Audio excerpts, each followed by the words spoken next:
नमस्कार, आप देख रहे हैं एनडी स्पेशल। मैं हूं आपके साथ सुनील विश्वकर्मा।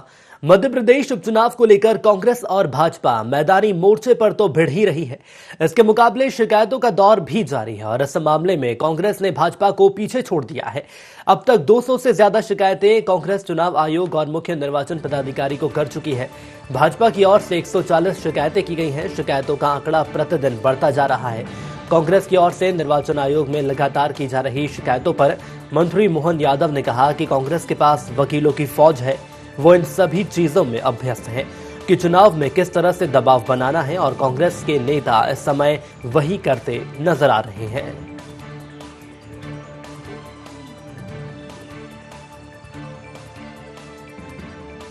जब से मध्य प्रदेश में 28 विधानसभा क्षेत्रों के उपचुनाव की घोषणा हुई है, तब से लगातार भारतीय जनता पार्टी के द्वारा आचार संहिता का उल्लंघन किया जा रहा है।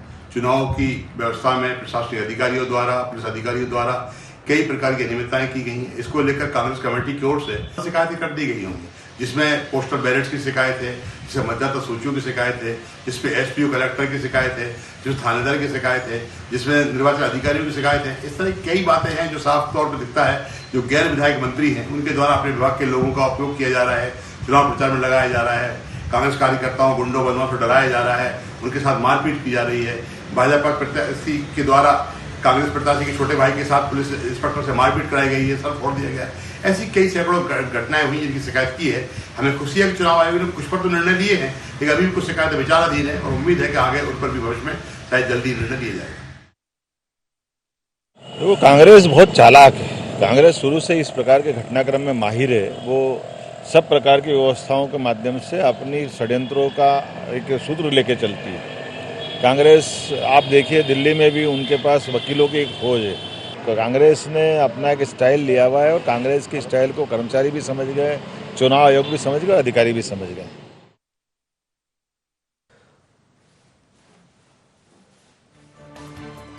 तो उपचुनाव नजदीक है और यदि हम यहां पर उपचुनाव की बात करें तो एक दूसरे पर व्यक्तिगत बयानबाजी की जा रही है। हालांकि आचार संहिता को देखते हुए तमाम शिकायतें दर्ज की जा रही है, लेकिन सवाल ये सामने आ रहा है कि बात यदि बीजेपी की करें या कांग्रेस की करें तो दोनों की ही ओर से लगातार शिकायत पर शिकायत की जा रही है। लेकिन इस दौरान यदि हम कांग्रेस की बात करें तो कांग्रेस ने तकरीबन बीजेपी को लेकर 200 से ज्यादा शिकायत चुनाव आयोग से की है। लेकिन अब देखने वाली बात होगी कि कितनी वो समयावधि है कि चुनाव आयोग के द्वारा कार्रवाई की जाती है और कितनी जल्दी उसका फल या उसका समाधान निकलकर सामने आएगा।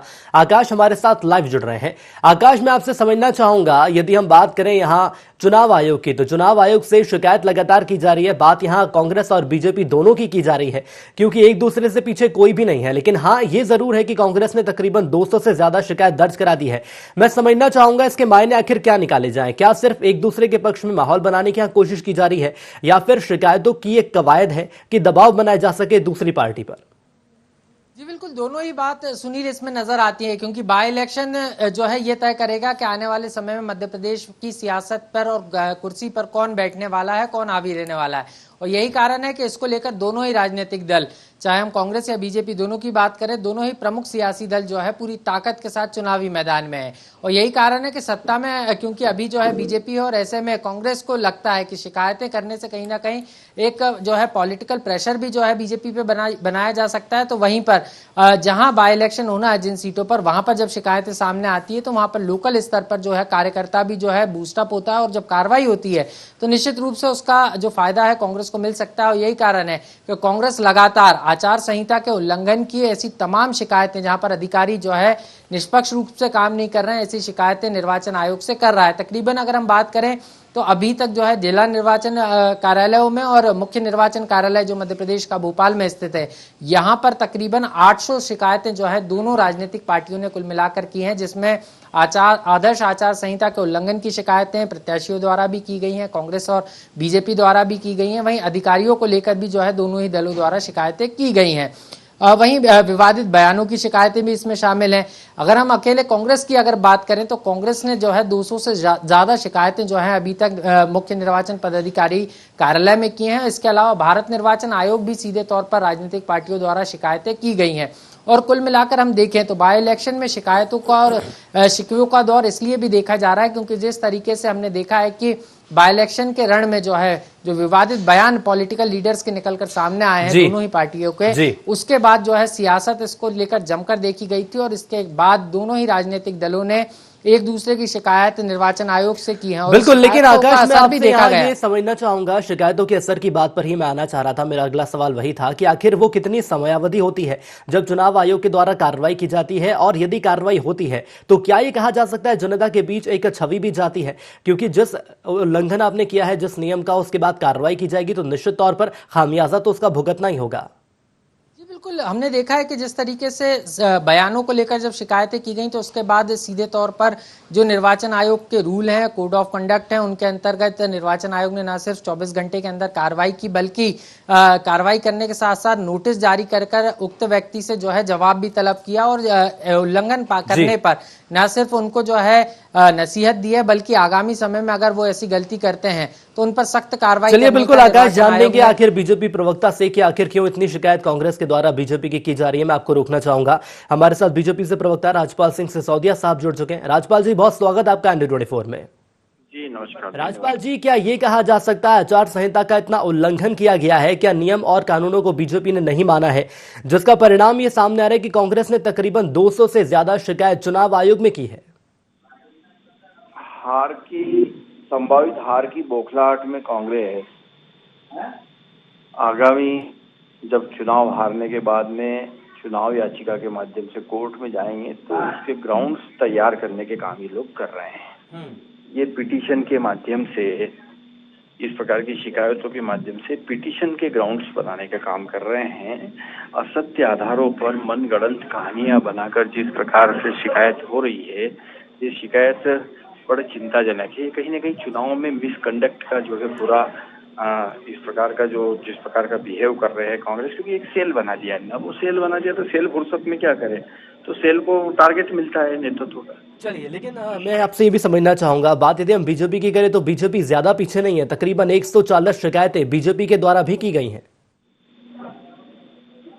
बीजेपी के द्वारा भी जो शिकायत की गई है वो शिकायतें कहीं ना कहीं तथ्यों पर आधारित शिकायतें हैं। कई जगह आप देखेंगे कि जिस प्रकार से कमलनाथ जी ने हमारी महिला कैंडिडेट के बारे में बोलने का काम किया, आप देखेंगे कि दिग्विजय सिंह जी ने जिस प्रकार से पिछले दिनों अपने बिगड़े बोलने का काम किया, जिस प्रकार से माननीय मुख्यमंत्री जी को अभद्र टिप्पणी करने का काम कांग्रेस के नेता लगातार कर रहे हैं, जिस प्रकार से आचार्य प्रमोद जैसे लोग दिल्ली से और बाहर से आकर मध्य प्रदेश में एक बद जुबानी की जंग करने का काम कर रहे हैं, तो ऐसे सारे विषयों को लेकर कहीं ना कहीं भारतीय जनता पार्टी ने शिकायत करी है। चलिए, मैं सर आपको यहाँ पे रुकना चाहूंगा। हमारे साथ कांग्रेस से भूपेंद्र गुप्ता जी जुड़ चुके हैं। भूपेंद्र जी, स्वागत आपका इंडिया 24 में।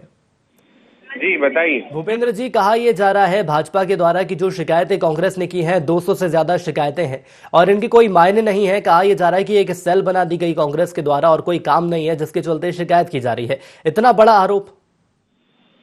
बहुत बड़ा आरोप, इतना बड़ा आसमान बराबर। और इनके पास तो इतना काम है कि ये 150 शिकायतें ये भी कर रहे हैं, और दूसरे की 60 शिकायतें ज्यादा हो गई तो उनके पास काम नहीं है। इनकी जो है बुद्धि के और भगवान ही हंस सकता है। अगर हमारी शिकायतें बेकाम हैं और हमारे पास कोई काम नहीं है तो जिन शिकायतों को हमने करा वो अधिकारी इन्हीं की सरकार ने तो हटाए, कैसे हटा दिए? अगर ये उनका दुरुपयोग नहीं कर रहे, पुलिस राज नहीं चला रहे, हर तरह के डंडे से लोगों को धमका नहीं रहे, तो कार्रवाई क्यों हो रही है? इसका जवाब ये दे दें, इन्हीं की सरकार तो है अभी जी, हमारी सरकार थोड़ी है। फिर कार्रवाई क्यों हो रही है? ये जो ढोंग और धतूरे की राजनीति करने वाले लोग हैं, पाखंड 24 घंटे रटे रटाए 4 जुमले बोलना आते हैं इनको, उसके आगे कुछ जानते नहीं है। अगर ये शिकायतों में कोई दम नहीं तो उन पर कार्रवाई क्यों हो रही? और इनकी शिकायतें अगर बहुत दमदार हैं तो इनके पास सिवा शब्दों के है क्या? आचार्य जी ने ये कह दिया, रामचंद्र जी ने ये कह दिया, कमल कुमार जी ने ये कह दिया, श्याम कुमार जी ने ये कह दिया, इसके अलावा इनके पास क्या है शिकायत? बता दें आप जी। और मुख्यमंत्री जो गालियां बक रहा है उसका कोई इनके पास हिसाब नहीं है। लेकिन भूपेंद्र जी, यहाँ तो बीजेपी के द्वारा ये भी कहा जा रहा है कि मुख्यमंत्री को ही अपशब्द यहाँ पर कहे जा रहे हैं कांग्रेस के द्वारा। अपशब्द कह रहा है, ये कौन ने कहा? कह रहे हो कमलनाथ? मुख्यमंत्री ने कहा कि किसी कोई दूसरी दुनिया से कोई मंगल ग्रह से आया था आदमी। इन्हें सुनाई पड़ती है ये चीजें। इनका जो है पुराना अध्यक्ष जो है कि नंद कुमार सिंह चौहान, वो कह रहे कमलनाथ आतंकवादी हैं, तो इनके कान क्या बंद हो जाते हैं उस समय? चलिए, वो प्रतिक्रिया सुनाई मैं नहीं जरूर इस पड़ता पर क्या ले लूंगा। ठीक है सर। राजपाल जी क्या कहना चाहेंगे? भूपेंद्र जी हमलावर मोड में नजर आ रहे हैं। भूपेंद्र जी के जो शब्द है, शब्द गई तो काम है, एक शब्द नहीं तो आपकी सरकार चली गई भूपेंद्र जी। अब तो समझिए आप लोग, एक ही शब्द जो था कमलनाथ जी का बोला हुआ, महाराज को ये बोला था जब उन्होंने कहा था कि भाई इन किसानों का कर्जा माफ नहीं होगा या इन अतिथि विद्वानों की नहीं सुनी जाएगी तो मैं सड़क पे उतरूंगा। तो कमलनाथ जी ने बोला कि उतर जाइए। नतीजा क्या हुआ? पूरी सरकार सड़क पे उतरेगी जी। शब्द अब भी तोल बोल के बोल लीजिए, नहीं बोलेंगे तो आप परिणाम भुगतने को तैयार नहीं है। शब्द की तो पूरा खेल है। तो क्या राजपाल जी ये मान लिया जाए आने वाले वक्त में भी हमें मध्य प्रदेश का भविष्य बीजेपी के हाथों में ही नजर आएगा? 100% कोई शंका कोई संशय ही नहीं है। न मतदाता के मन में संशय है, न नेता के मन में है, न नेतृत्व के मन में, और न ही मीडिया के मन में कोई संशय है। तो क्या जो कांग्रेस के द्वारा जो शिकायत की जा रही है इसके कोई मायने नहीं है, इसका कोई भी असर बीजेपी की सेहत पर पड़ता नजर नहीं आएगा? अब तो सिर्फ कांग्रेस के सारे नेता और विशेष करके द्वितीय पंक्ति के नेता, जयवर्धन सिंह हो चाहे जीतू पटवारी जी हो, ये सब लोग कमलनाथ जी की पैकिंग करके इनको जमा करने में लग गए, क्योंकि ये जमा होंगे जब भी तो इनका भविष्य चमकेगा। तो अब तो कांग्रेस इस विषय में आ गई है, इस लड़ाई में आ गई है कि जल्दी से जल्दी कमलनाथ जी का चैप्टर क्लोज हो, जिससे कि युवा नेता जो कांग्रेस के हैं वो अपनी राजनीति चमका सके और भविष्य में 10 बाद के वो नेता बन सके। चलिए, बिल्कुल मैं रुकना चाहूंगा। भूपेंद्र जी कहा तो ये जा रहा है कि कमलनाथ जी का चैप्टर जल्द क्लोज होगा, ये कह रहे हैं, और इनकी सुनिए आप आराम से और मस्त रहिए। इनके जो है मुख्यमंत्री जी ने अपने मुंह से कहा 64 बार एक सभा में अभी रायसेन में कि मैं कमीना हूँ, मैं कमीना हूँ, मैं कमीना हूँ। तो ये बहुत अच्छी बात है क्या कि एक मुख्यमंत्री का लेवल का आदमी इतने नीचे स्तर उतर कर खुद अपने आप को गाली बक रहा है? ये पूछो इनसे सवाल, सार्वजनिक मंच से एक मुख्यमंत्री अगर इस तरह की गाली बकता है, भले खुद को गाली बक रहा है, तो ये क्या उचित है क्या? उसमें जो है सभा में 1000 लोग थे, वो 1000 लोग क्या घर सोच कर गए? लेकिन भूपेंद्र जी उनका तो ये कहना है कि मुझे कांग्रेस के द्वारा भूखा नंगा कहा जाता है, वही चीज वो बता रहे थे, ऐसा बीजेपी का मानना है। कमीना कहा क्या उनको किसी ने? वो तो खुद ही जैसे नई नई गालियां खुद ही सृजित कर रहे हूँ। सर प्रमोद कृष्णम जी की यदि मैं बात करूं तो क्या प्रमोद कृष्णम जी ने ऐसा नहीं कहा था? क्या कहा था? कमीना कहा क्या उन्होंने? झूठ बोलते हो, आप भी झूठ पे शामिल हो गए। उन्होंने कहा कि ये कंस मामा है और खुद ही मामा कहते हैं वो तो अपने आप को। चलिए, तो क्या ये मान लिया जाए जो भी बयानबाजी की जा रही है, जो भी शब्दों का इस्तेमाल किया जा रहा है, ये सही है? आपका ये मानना है? हमने ये आपसे नहीं कहा, आप जो है ज्यादा गणित मत लगाइए, जो शब्द मैंने बोले सिर्फ उतने ही आप सुनिए और उतने ही अर्थ लगाइए आप। चलिए ठीक है सर, हमारे साथ जुड़ने के लिए आपका बहुत धन्यवाद। यदि बात मानना ही नहीं है तो उसके आगे कोई सवाल ही पैदा नहीं होता है। राजपाल जी, मैं आपके पास आना चाहूंगा, समझना चाहूंगा जो यहाँ पर रवैया सामने आ रहा है कांग्रेस का, क्या ये मान लिया जाए अति आत्मविश्वास है कांग्रेस का? नहीं, अति आत्मविश्वास और अहंकार के बीच में बहुत छोटी सी लकीर होती है जो उस व्यक्ति को मालूम नहीं पड़ती है। उसको कब वो अति आत्मविश्वास से अहंकार की तरफ प्रवेश कर जाता है, वो व्यक्ति जो विक्टिम रहता है, जो पीड़ित रहता है, उसे समझ में ही नहीं आता है और वो महा अहंकारी हो जाता है और फिर उसका हश्र रावण जैसा होता है। सब कुछ गंवा देता है वो, परिवार, कुनबा, यहाँ तक कि पुत्रादि आदि को भी गंवा देता है। चलिए सर, वक्त की मेरे पास कमी है। हमारे साथ जुड़ने के लिए आपको बहुत धन्यवाद। आकाश हमारे साथ जुड़े रहे, इसलिए आकाश आपका भी धन्यवाद। तो सवाल ये सामने आ रहा है कि जो शिकायतें की जा रही है, शिकायतों का आखिर क्या असर देखने को मिल सकता है? हालांकि कांग्रेस का ये साफ कहना है कि जो आरोप लगाए जा रहे हैं उनका कोई तथ्य नहीं है, कोई आंकड़े नहीं है, लेकिन अब देखने वाली बात होगी कि आने वाले वक्त में जनता आखिर किसे चुनेगी और चुनाव आयोग के ऊपर कितनी जिम्मेदारियां हैं। जो शिकायत की गई है उन शिकायतों के आधार पर क्या कार्रवाई की जाती है। यहां रुकेंगे छोटे से ब्रेक के लिए, जल्द लौटेंगे। देखते रहिए Under 24।